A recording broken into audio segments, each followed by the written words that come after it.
ಹೌದು, ಸುಡು ಬಿಸಿಲಿನ ಬೇಗೆಯಿಂದ ತತ್ತರಿಸಿದ್ದ ಯುವಕರು ತಂಪು ಪಡೆಯಲು ಕೆರೆಗೆ ಇಳಿದಿದ್ದೇ ತಪ್ಪಾಯಿತು. ಚಿಕ್ಕಬಳ್ಳಾಪುರ ಜಿಲ್ಲೆಯ ಶಿಡ್ಲಘಟ್ಟ ತಾಲೂಕಿನ ಗಡಿಮಿಂಚೇನಹಳ್ಳಿ ಗ್ರಾಮದ ರಾಮಸಮುದ್ರ ಕೆರೆಯಲ್ಲಿ ಈ ದುರಂತ ಸಂಭವಿಸಿದೆ. ಬೆಂಗಳೂರಿನ ಜೆಪಿ ನಗರದ ನಿವಾಸಿಗಳಾದ 35 ವರ್ಷದ ಗಿರೀಶ್ ಮತ್ತು 28 ವರ್ಷದ ಕಿಶೋರ್ ಮೃತರಾದ ದುರ್ದೈವಿಗಳು. ಮೃತರಿಬ್ಬರು ಖಾಸಗಿ ಸಂಸ್ಥೆಯೊಂದರಲ್ಲಿ ಕ್ಯಾಬ್ ಚಾಲಕರಾಗಿ ಕೆಲಸ ಮಾಡುತ್ತಿದ್ದರು.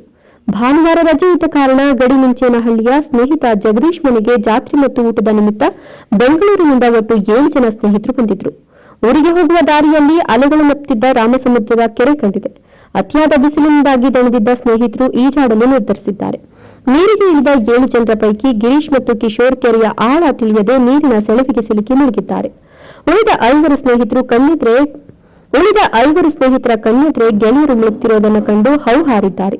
ತಕ್ಷಣ ರಕ್ಷಣೆಗಾಗಿ ಕೂಗಾಡಿದ್ರೂ ಯಾವುದೇ ಪ್ರಯೋಜನವಾಗಲಿಲ್ಲ. ಸದ್ಯ ದಿಬ್ಬರಹಳ್ಳಿಯ ಪೊಲೀಸ್ ಠಾಣಾ ವ್ಯಾಪ್ತಿಯಲ್ಲಿ ಪ್ರಕರಣ ದಾಖಲಾಗಿದ್ದು, ಸಂಭ್ರಮ ತುಂಬಿರಬೇಕಾಗಿದ್ದ ಸ್ನೇಹಿತನ ಮನೆಯಲ್ಲಿ ಈಗ ಮೌನ ಆವರಿಸಿದೆ. ರಜೆ ಮಜಾ ಕಳೆಯಲು ಬಂದಿದ್ದವರು ಈಗ ಹೆಣವಾಗಿ ಮನೆಗೆ ಮರಳುವಂತಾಗಿದೆ.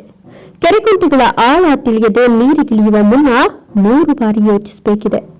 ವೀರಾಪುರ ಮಂಜುನಾಥ್, ಈ ನ್ಯೂಸ್ ಟಿವಿ, ಶಿಡ್ಲಘಟ್ಟ.